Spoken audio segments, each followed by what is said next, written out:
Hola,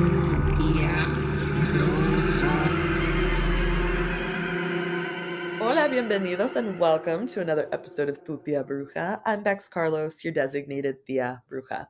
So let's start by saying that thank you so much to everyone who's reached out and praised the last two episodes specifically. Honestly, I always get a lot of compliments on my episodes, praise, as well as a lot of critiques and how I could do better, and I'm open to all of it. But the one thing I do want to address is I've had a lot of people tell me that in the last episode, a lot of the folklore that we talk about is not specifically original, or it's not like it's only heard in tequila. And to that, I want to say thank you for telling me that. I know we talk about it in the podcast episode. Shaba and I both mention it, but I like to connect with people and share stories. And I think that one of the things that I loved the most about being a little kid is sitting around with mis tias and mis primos and just talking about ghost stories, talking about folklore, talking about a good sell your soul to the devil story. That was what I liked. I was interested in that. I mean, I think you can tell as an adult, I'm creating this recording, this podcast.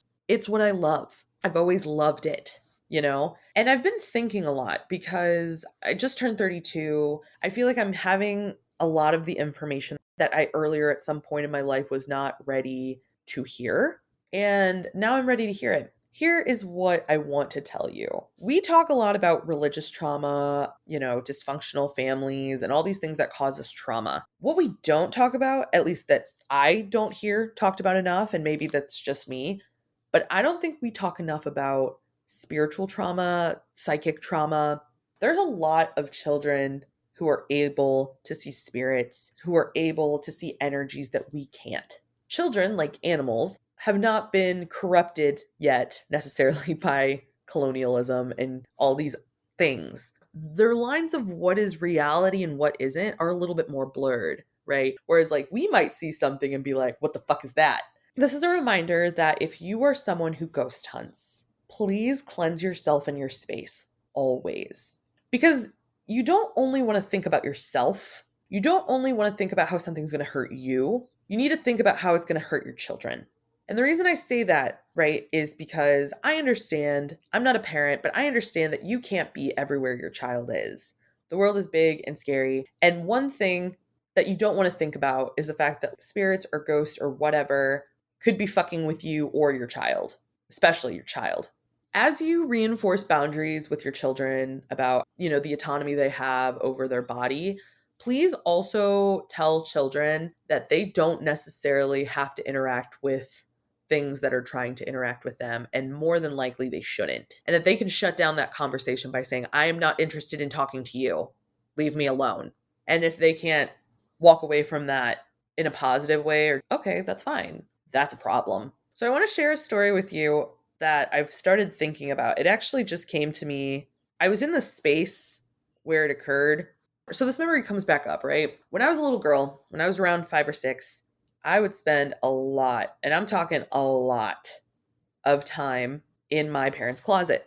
And upon reflection, I think that when I would hang out in there, I would speak to a little boy. At least I think it was a little boy.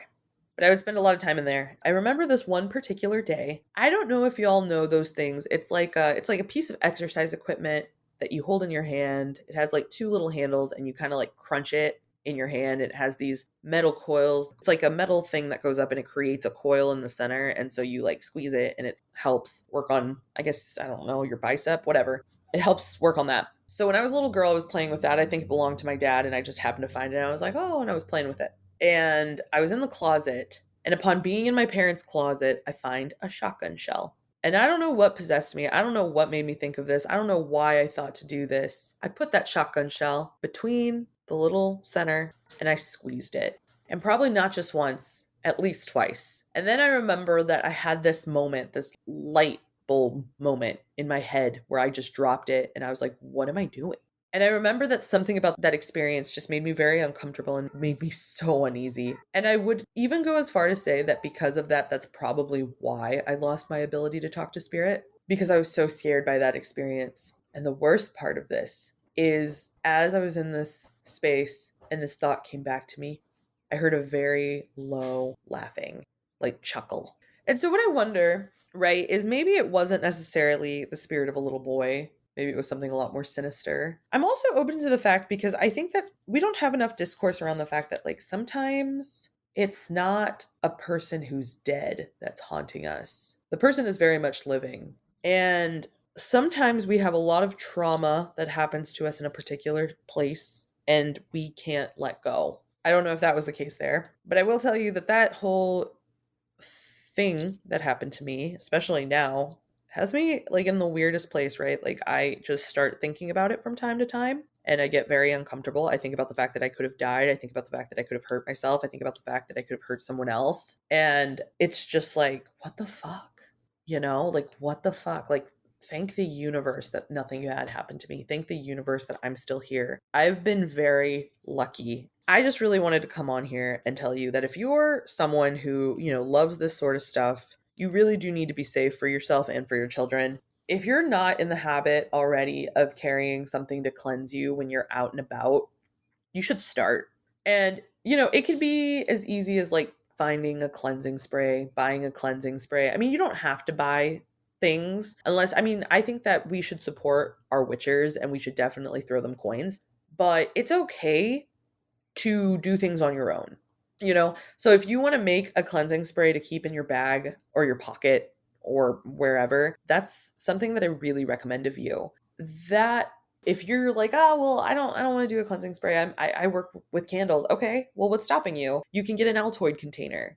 You can keep a piece of a chime candle in there, a large coin to light the bottom of it a little bit to get it hot, to get it to stick. That's your base. Keep some matches in there. Matches are really good to light things on fire, obviously. But additionally, you can use matches to see if you've had magic, baneful magic specifically, done against you. If you are a Catholic bruji, you could carry a small cross in there. Like the possibilities are endless. You just have to be really crafty about it. You have to think about what you use in your practice, right? Whether it's store bought or you make it yourself, it really doesn't matter. But like, you should look into carrying something like that. Protect yourself, protect those around you. I love ghost hunting. I love paranormal stuff. I love that shit. But like, protect yourself always. And also divine timing, because like we deal with things when we're ready to deal with things. Things all happen when they're supposed to happen. And I recently discovered this podcast that I want to share with you. She talks all the time about being like a witch and stuff like that, but her podcast isn't necessarily finger quote witchy, but it is. It's called Celebrity Book Club. The host is Chelsea Devantez, and she's so funny. She's so funny. The whole purpose of her show is to analyze the memoirs of these successful celebrity women and to break them down and to really like talk about who they are, their contributions to culture, society, whatever, and also how they were probably more than likely critiqued